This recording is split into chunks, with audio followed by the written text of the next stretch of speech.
Paramahansa Yogananda was born in Mukunda Lal Ghosh. He was an Indian yogi and guru. Some of the books written by him are Karma and Reincarnation, How to Have Courage, Calmness, and Confidence, The Wisdom of Yogananda, First Edition, The Bhagavad Gita, First Edition, and Whispers from Eternity, First Edition. At the age of 17, in the year 1910, he found his guru, Swami Yukteswar. Yogananda graduated with a BA from the Serampore College, and in 1915 took vows to join the Swami order. Here he was given the name Swami Yogananda Giri. The yogi established the Yogoda Satsanga Society of India in Ranchi. In 1920, he was sent to Boston to attend the International Congress of Religious Liberals. He lived in America for the next 30 years, 1920 to 1952, and taught the soul awakening techniques of Kriya Yoga to many people. Yogananda visited India in 1935, where he was given the monastic title of Paramahansa, which represents the highest spiritual attainment. The yogi passed away in 1952, and his funeral service was attended by with hundreds of people in Los Angeles. On his 25th death anniversary, the Indian government issued a special commemorative stamp in his honor. Introduction. Autobiography of a Yogi tells the life story of Paramahansa Yogananda, one of the best spiritual books ever written. This introduces Western readers to India's ancient science of yoga. This book is a must-read for anyone interested in spirituality, God realization, and the laws behind miracles. The book covers Yogananda's remarkable childhood and describes his search for his guru, Yukteswar Giri. Yogananda then spent 10 years in training to become a yoga master. He taught many others the science of Kriya Yoga, a technique that was initiated by Yukteswar. The yogi also established a school by the name of Yogoda Satsanga Brahmacharya Vidyalaya, dedicated to the memory of Luther Burbank, an American saint. Author's acknowledgements. I am deeply indebted to Miss L.V. Pratt for her long editorial labors over the manuscript of this book. My thanks are due also to Miss Ruth Zahn for preparation of the index, to Mr. C. Richard Wright for permission to use extracts from his Indian travel diary, and to Dr. W. Y. Evans-Wentz for suggestions and encouragement. Paramahansa Yogananda, October 28, 1945, Encinitas, California. Preface. The value of Yogananda's autobiography is greatly enhanced by the fact that it is one of the few books in English about the wise men of India to be written, not by a journalist or foreigner, but by one of their own race and training. In short, a book about yogis by a yogi. As an eyewitness recountal of the extraordinary lives and powers of modern Hindu saints, the book has importance both timely and timeless. To its illustrious author, whom I have had the pleasure of knowing both in India and America, may every reader render due appreciation and gratitude. His unusual life document is certainly one of the most revealing of the depths of the Hindu mind and heart, and of the spiritual wealth of India, ever to be published in the West. It has been my privilege to have met one of the sages whose life history is herein narrated, Sri Yukteswar Giri. A likeness of the venerable saint appeared as part of the frontispiece of my Tibetan yoga and secret doctrines. It was at Puri in Orissa on the Bay of Bengal that I encountered Sri Yukteswar. He was then the head of a quiet ashram near the seashore there, and was chiefly occupied in the spiritual training of a group of youthful disciples. He expressed keen interest in the welfare of the people of the United States and of all the Americas, and of England too, and questioned me concerning the distant activities, particularly those in California, of his chief disciple, Paramahansa Yogananda, whom he dearly loved, and whom he had sent in 1920 as his emissary to the West. Sri Yukteswar was of gentle mien and voice, of pleasing presence, and worthy of the veneration which his followers spontaneously accorded to him. Every person who knew him, whether of his own community or not, held him in the highest esteem. I vividly recall his tall, straight, ascetic figure, garbed in the saffron-colored garb of one who has renounced worldly quests, as he stood at the entrance of the hermitage to give me welcome. His hair was long and somewhat curly, and his face bearded. His body was muscularly firm, but slender and well-formed, and his step energetic. He had chosen as his place of earthly abode the holy city of Puri, with the multitudes of pious Hindus, representative of every province of India, come daily on pilgrimage to the famed temple of Jagannath, Lord of the world. It was at Puri that Sri Yukteswar closed his mortal eyes in 1936 to the scenes of this transitory state of being, and passed on, knowing that his incarnation had been carried to a triumphant completion. I am glad indeed to be able to record this testimony to the high character and holiness of Sri Yukteswar. Content to remain afar from the multitude, he gave himself unreservedly and in tranquility to that ideal life which Paramahansa Yogananda, his disciple, has now described for the ages. W. Y. Evans Wentz, Massachusetts, D.Lit, D.Sc, Jesus College, Oxford, author of The Tibetan Book of the Dead, Tibet's Great Yogi Milarepa, Tibetan Yoga and Secret Doctrines, etc. Chapter 1. My Parents and Early Life. The characteristic features of Indian culture have long been a search for ultimate verities and the concomitant disciple-guru relationship. My own path led me to a Christ-like sage whose beautiful life was chiseled for the ages. He was one of the great masters who are India's sole remaining wealth. Emerging in every generation, they have bulwarked their land against the fate of Babylon and Egypt. I find my earliest memories covering the anachronistic features of a previous incarnation. Clear recollections came to me of a distant life, a yogi amidst the Himalayan snows. These glimpses of the past, by some dimensionless link, also afforded me a glimpse of the future. The helpless humiliations of infancy are not banished from my mind. I was resentfully conscious of not being able to walk or express myself freely. Prayerful surges arose within me as I realized my bodily impotence. My strong emotional life took silent form as words in many languages. Among the inward confusion of tongues, my ear gradually accustomed itself to the circumambient Bengali syllables of my people. The beguiling scope of an infant's mind, adultly considered limited to toys and toes. Psychological ferment and my unresponsive body brought me to many obstinate crying spells.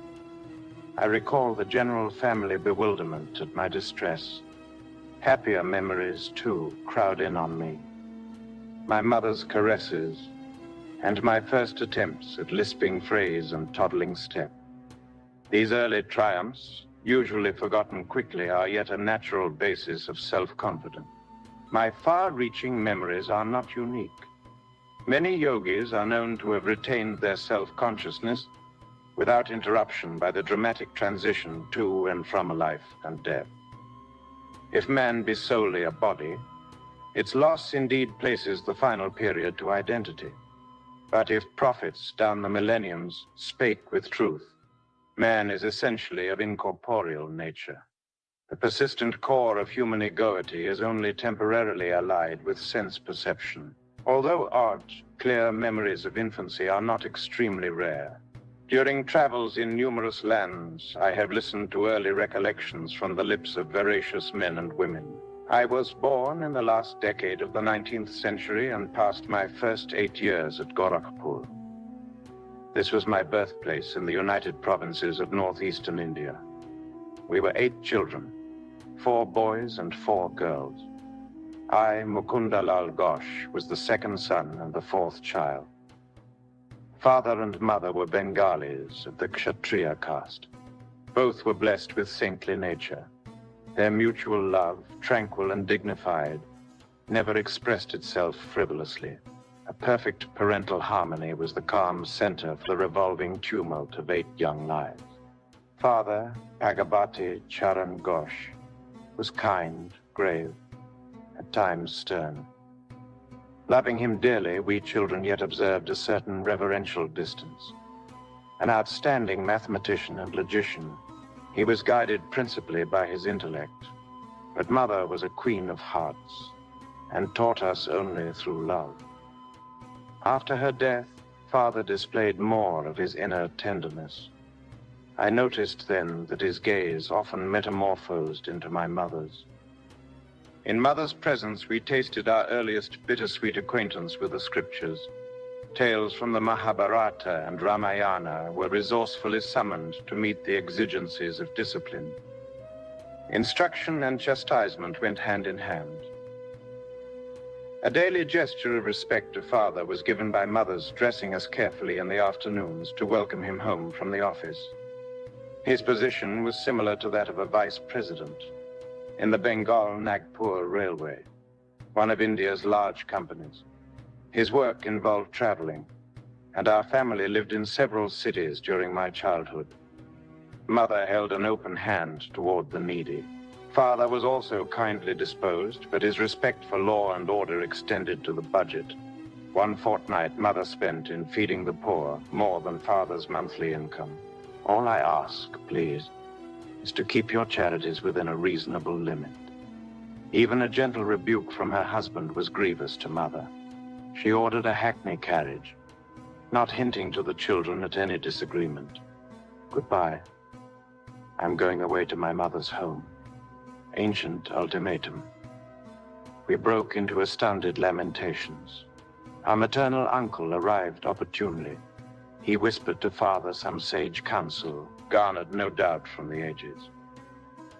After Father had made a few conciliatory remarks, Mother happily dismissed the cab.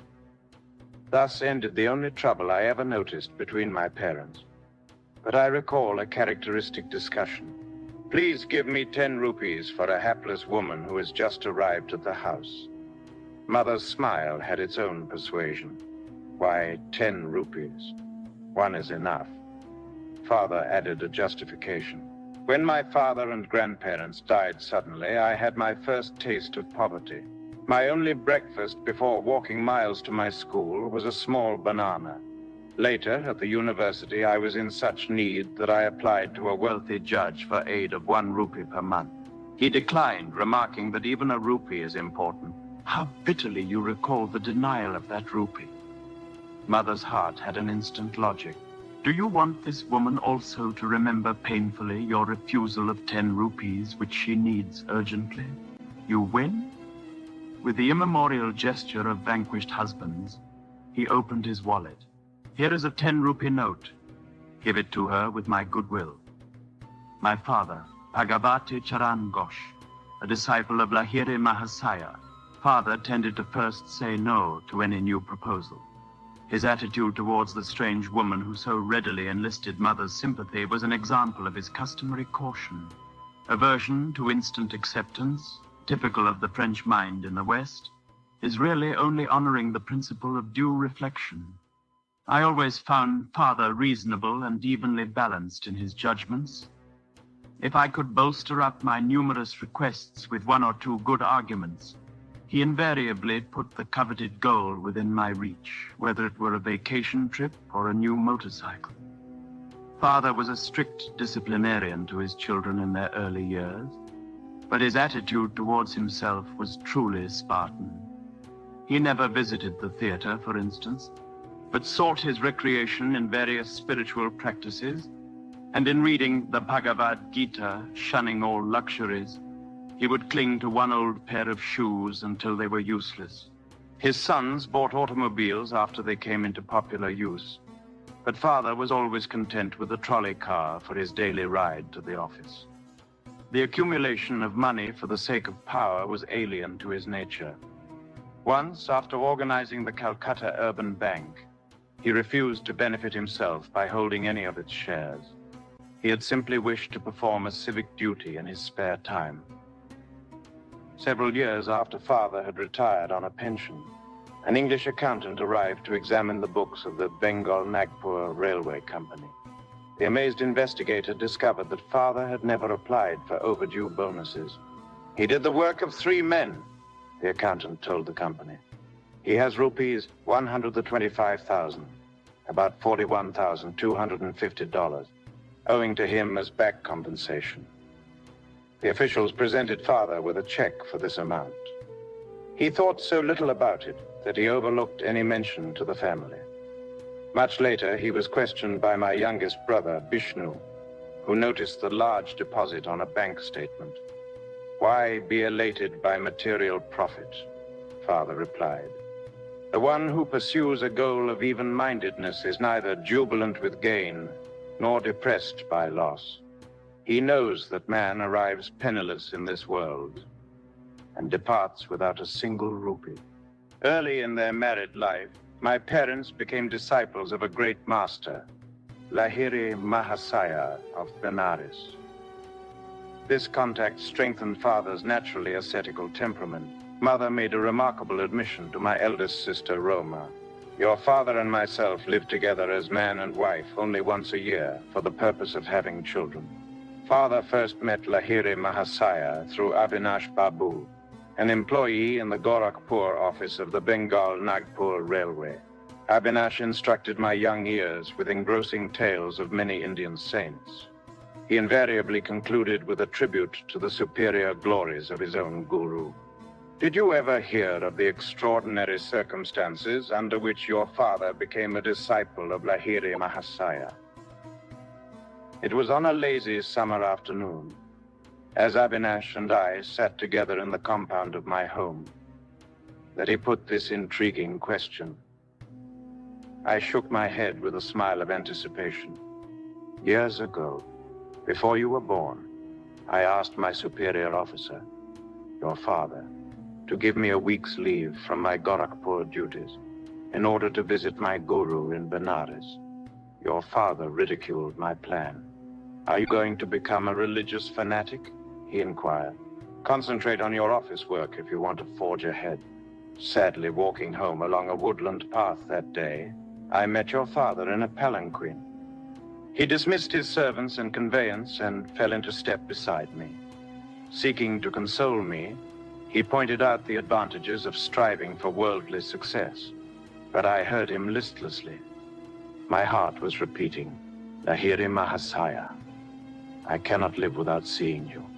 Our path took us to the edge of a tranquil field, where the rays of the late afternoon sun were still crowning the tall ripple of the wild grass.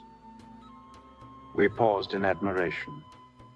There in the field, only a few yards from us, the form of my great guru suddenly appeared. "Bhagavati, you are too hard on your employee." His voice was resonant in our astounded ears. He vanished as mysteriously as he had come. On my knees, I was exclaiming, "Lahiri Mahasaya, Lahiri Mahasaya." Your father was motionless with stupefaction for a few moments. "Avinash, not only do I give you leave, but I give myself leave to start for Benares tomorrow.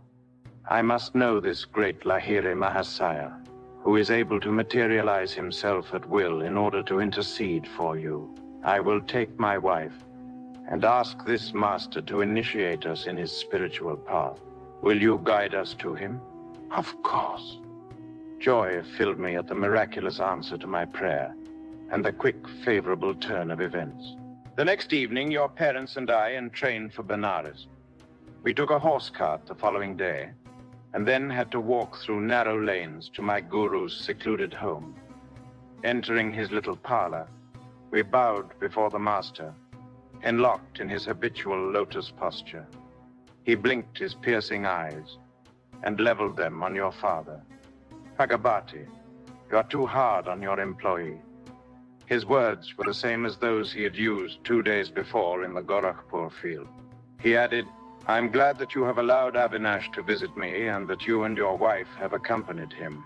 To their joy, he initiated your parents in the spiritual practice of Kriya Yoga. Your father and I, as brother disciples, have been close friends since the memorable day of the vision. Lahiri Mahasaya took a definite interest in your own birth. Your life shall surely be linked with his own. The Master's blessing never fails. Lahiri Mahasaya left this world shortly after I had entered it. His picture, in an ornate frame, always graced our family altar in the various cities to which Father was transferred by his office. Many a morning and evening found Mother and me meditating before an improvised shrine, offering flowers dipped in fragrant sandalwood paste.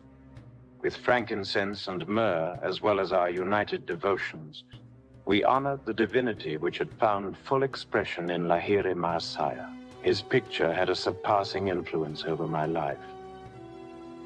As I grew, the thought of the Master grew with me. In meditation, I would often see his photographic image emerge from its small frame, and taking a living form, sit before me. When I attempted to touch the feet of his luminous body, it would change, and again become the picture. As childhood slipped into boyhood, I found Lahiri Mahasaya transformed in my mind from a little image, cribbed in a frame, to a living, enlightening presence. I frequently prayed to him in moments of trial or confusion, finding within me his solacing direction. At first I grieved because he was no longer physically living.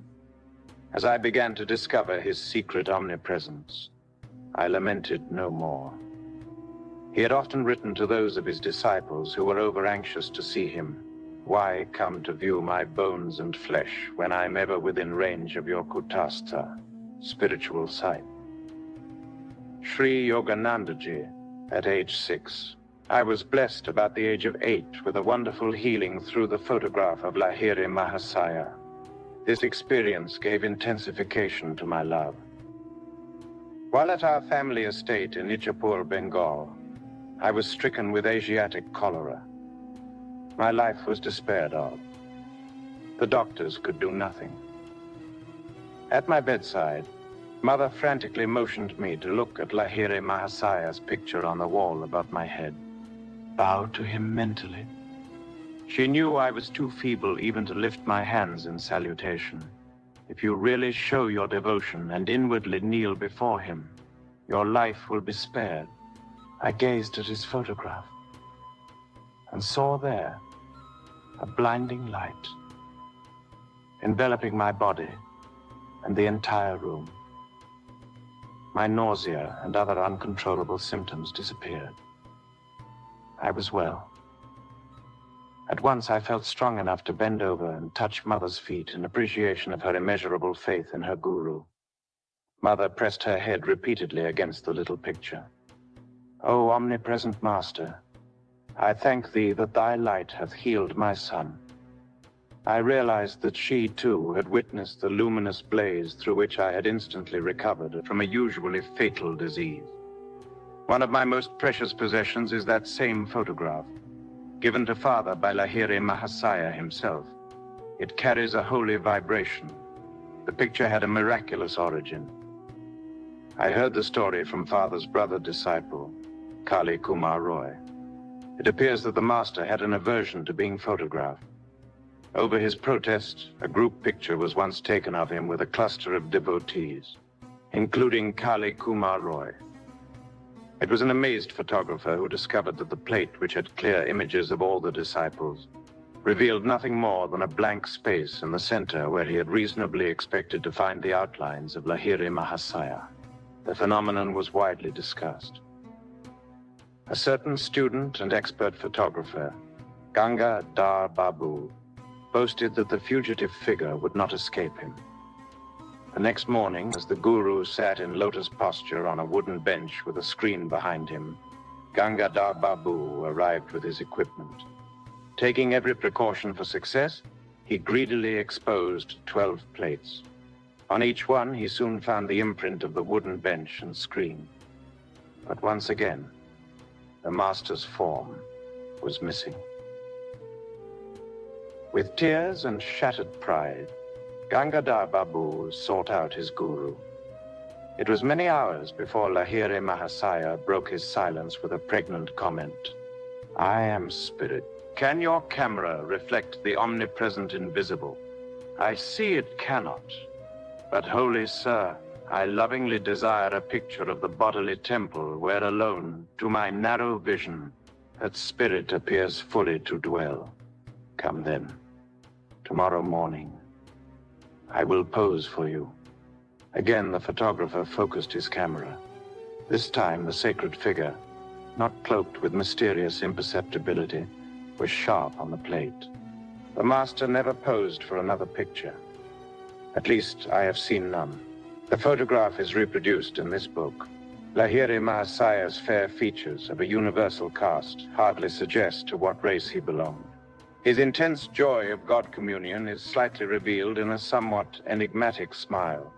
His eyes, half open to denote a nominal direction on the outer world, are half closed also. Completely oblivious to the poor lures of the earth, he was fully awake at all times to the spiritual problems of seekers who approached for his bounty. Shortly after my healing through the potency of the Guru's picture, I had an influential spiritual vision. Sitting on my bed one morning, I fell into a deep reverie. What is behind the darkness of closed eyes? This probing thought came powerfully into my mind. An immense flash of light at once manifested to my inward gaze. Divine shapes of saints, sitting in meditation posture in mountain caves, formed like miniature cinema pictures on the large screen of radiance within my forehead. Who are you? I spoke aloud. We are the Himalayan yogis. The celestial response is difficult to describe. My heart was thrilled. I longed to go to the Himalayas and become like you. The vision vanished, but the silvery beams expanded in ever-widening circles to infinity. What is this wondrous glow? I am Iswara. I am light. The voice was as murmuring clouds. I want to be one with thee. Out of the slow dwindling of my divine ecstasy, I salvaged a permanent legacy of inspiration to seek God. He is eternal, ever new joy. This memory persisted long after the day of rapture. Another early recollection is outstanding, and literally so, for I bear the scar to this day. My elder sister Uma and I were seated in the early morning under a neem tree in our Gorakhpur compound. She was helping me with a Bengali primer, what time I could spare my gaze from the nearby parrots eating ripe margosa fruit. Uma complained of a boil on her leg and fetched a jar of ointment. I smeared a bit of the salve on my forearm. Why do you use medicine on a healthy arm? Well, sis, I feel I'm going to have a boil tomorrow. I'm testing your ointment on the spot where the boil will appear. You little liar. Sis, don't call me a liar until you see what happens in the morning. Indignation filled me. Uma was unimpressed, and thrice repeated her taunt. An adamant resolution sounded in my voice as I made a slow reply. By the power of will in me, I say that tomorrow I shall have a fairly large boil in this exact place on my arm, and your boil shall swell to twice its present size. Morning found me with a stalwart boil on the indicated spot. The dimensions of Uma's boil had doubled. With a shriek, my sister rushed to Mother. Mukunda has become a necromancer. Gravely, Mother instructed me never to use the power of words for doing harm. I have always remembered her counsel and followed it. My boil was surgically treated. A noticeable scar left by the doctor's incision is present today. On my right forearm is a constant reminder of the power in man's sheer word. Those simple and apparently harmless phrases to Uma, spoken with deep concentration, had possessed sufficient hidden force to explode like bombs and produce definite, though injurious, effects. I understood later that the explosive vibratory power in speech could be wisely directed to free one's life from difficulties and thus operate without scar or rebuke. Our family moved to Lahore in the Punjab. There I acquired a picture of the Divine Mother in the form of the goddess Kali. It sanctified a small informal shrine on the balcony of our home. An unequivocal conviction came over me that fulfillment would crown any of my prayers uttered in that sacred spot. Standing there with Uma one day, I watched two kites flying over the roofs of the buildings on the opposite side of the very narrow lane. "Why are you so quiet?" Uma pushed me playfully. "I'm just thinking how wonderful it is the Divine Mother gives me whatever I ask." "I suppose she would give you those two kites?" My sister laughed derisively. "Why not?" I began silent prayers for their possession. Matches are played in India with kites whose strings are covered with glue and ground glass. Each player attempts to sever the string of his opponent. A freed kite sails over the roofs, and there is great fun in catching it. Inasmuch as Uma and I were on the balcony, it seemed impossible that any loose kite could come into our hands. Its string would naturally dangle over the roof. The players across the lane began their match. One string was cut. Immediately the kite floated in my direction. It was stationary for a moment, through sudden abatement of breeze, which sufficed to firmly entangle the string with a cactus plant on top of the opposite house. A perfect loop was formed for my seizure. I handed the prize to Uma. "It was just an extraordinary accident and not an answer to your prayer. If the other kite comes to you, then I shall believe." Sister's dark eyes conveyed more amazement than her words. I continued my prayers with a crescendo intensity. A forcible tug by the other player resulted in the abrupt loss of his kite. It headed toward me, dancing in the wind. My helpful assistant, the cactus plant, again secured the kite string in the necessary loop by which I could grasp it. I presented my second trophy to Uma. "Indeed, Divine Mother listens to you. This is all too uncanny for me." Sister bolted away like a frightened fawn. Chapter 2. My mother's death and the mystic amulet. My mother's greatest desire was the marriage of my elder brother. Ah, when I behold the face of Ananta's wife, I shall find heaven on this earth. I frequently heard Mother express in these words her strong Indian sentiment of family continuity. I was about 11 years old at the time of Ananta's betrothal. Mother was in Calcutta, joyously supervising the wedding preparations. Father and I alone remained at our home in Bareilly in northern India, whence Father had been transferred after 2 years at Lahore. I had previously witnessed the splendor of nuptial rites for my 2 elder sisters, Roma and Uma. But for Ananta, as the eldest son, plans were truly elaborate. Mother was welcoming numerous relatives, daily arriving in Calcutta from distant homes. She lodged them comfortably in a large, newly acquired house at 50 Amherst Street. Everything was in readiness. The banquet delicacies, the gay throne on which brother was to be carried to the home of the bride-to-be, the rows of colorful lights, the mammoth cardboard elephants and camels, the English, Scottish, and Indian orchestras, the professional entertainers, the priests for the ancient rituals. Father and I, in gala spirits, were planning to join the family in time for the ceremony. Shortly before the great day, however, I had an ominous vision. It was in Bareilly on a midnight. As I slept beside Father on the piazza of our bungalow, I was awakened by a peculiar flutter of the mosquito netting over the bed. The flimsy curtains parted, and I saw the beloved form of my mother. "Awaken your father." Her voice was only a whisper. "Take the first available train at 4 o'clock this morning. Rush to Calcutta if you would see me." The wraith-like figure vanished. "Father, Father, Mother is dying." The terror in my tone aroused him instantly. I sobbed out the fatal tidings. "Never mind that hallucination of yours." Father gave his characteristic negation to a new situation. "Your mother is in excellent health. If we get any bad news, we shall leave tomorrow." You shall never forgive yourself for not starting now. Anguish caused me to add bitterly.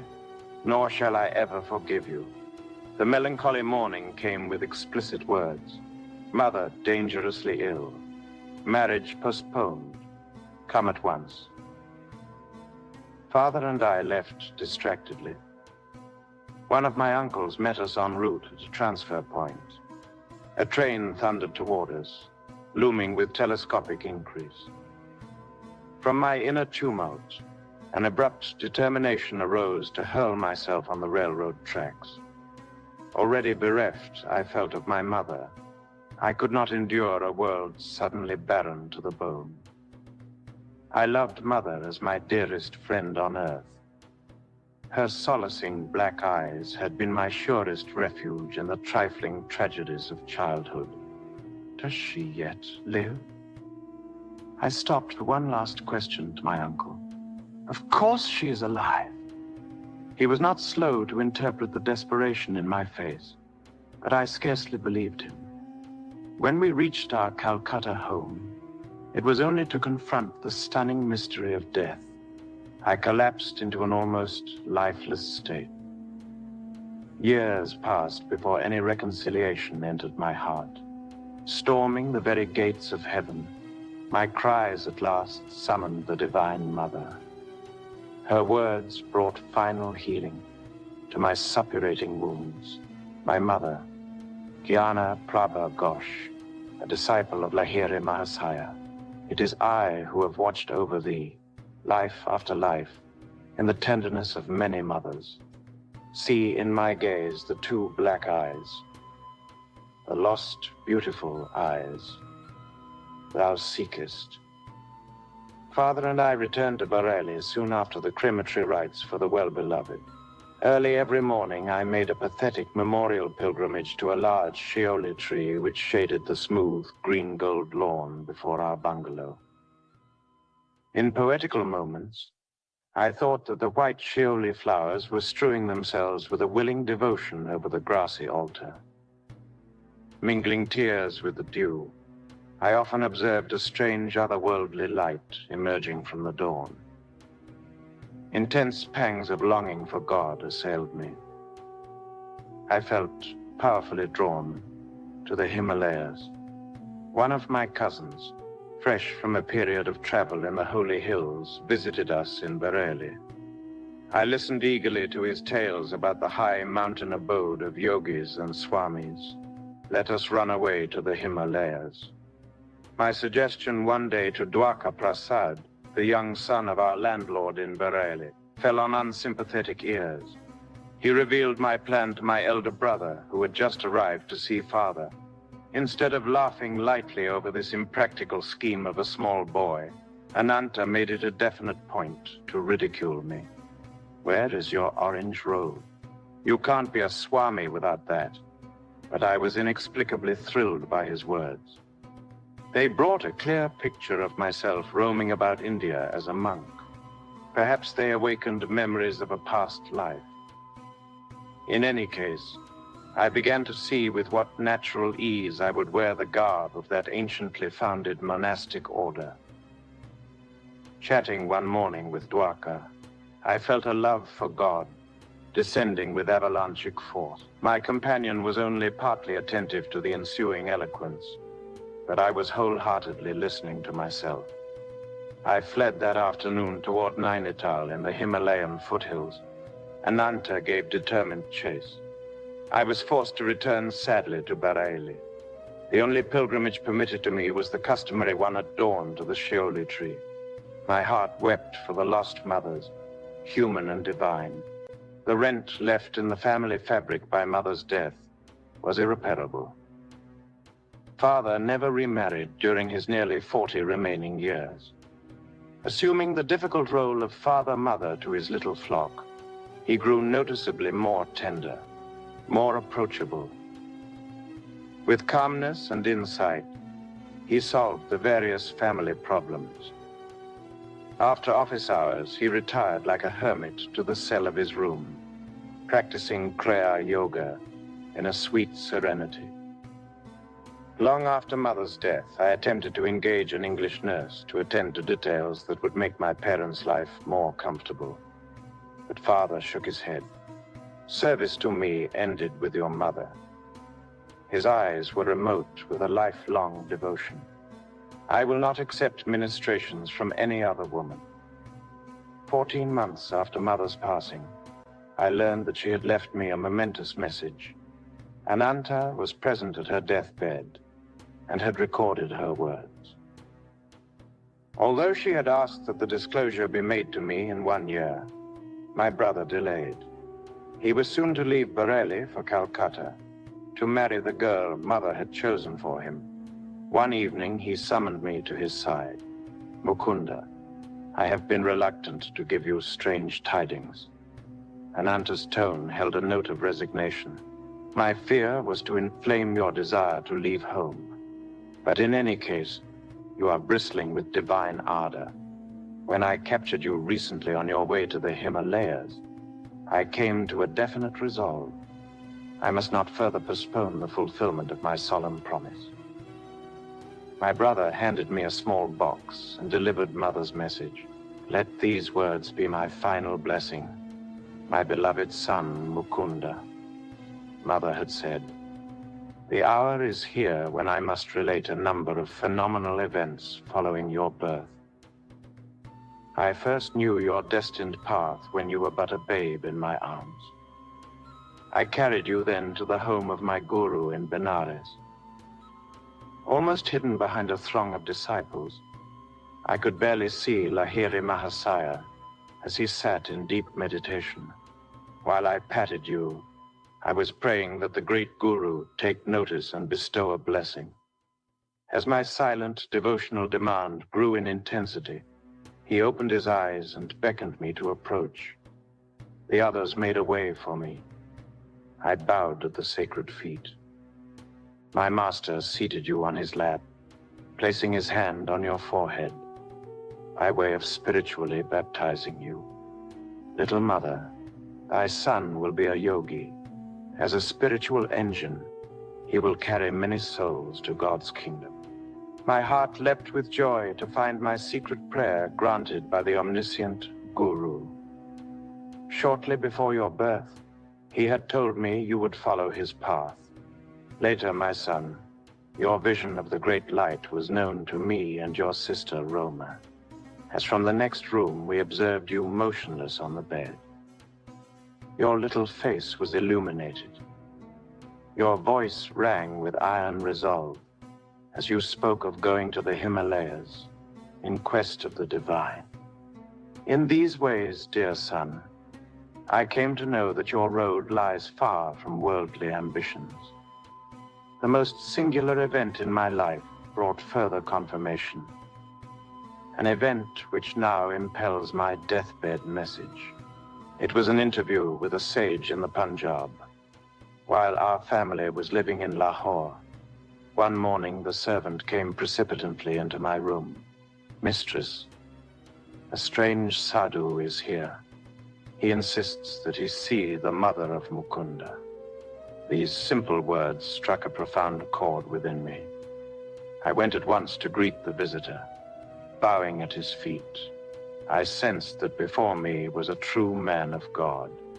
Mother, he said, the great masters wish you to know that your stay on earth will not be long.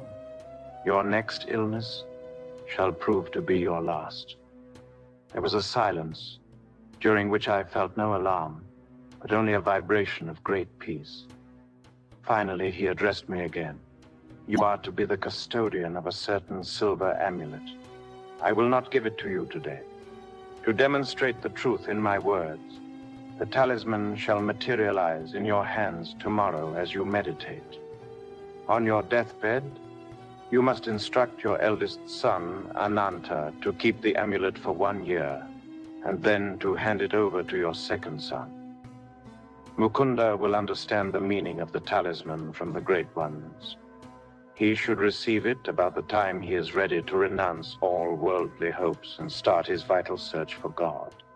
When he has retained the amulet for some years, and when it has served its purpose, it shall vanish. Even if kept in the most secret spot, it shall return whence it came. I proffered alms to the saint, and bowed before him in great reverence. Not taking the offering, he departed with a blessing. The next evening, as I sat with folded hands in meditation, a silver amulet materialized between my palms, even as the sadhu had promised. It made itself known by a cold, smooth touch. I have jealously guarded it for more than 2 years, and now leave it in Ananta's keeping. Do not grieve for me, as I shall have been ushered by my great guru into the arms of the infinite. Farewell, my child. The cosmic mother will protect you. A blaze of illumination came over me with the possession of the amulet. Many dormant memories awakened. The talisman, round and anciently quaint, was covered with Sanskrit characters. I understood that it came from teachers of past lives, who were invisibly guiding my steps.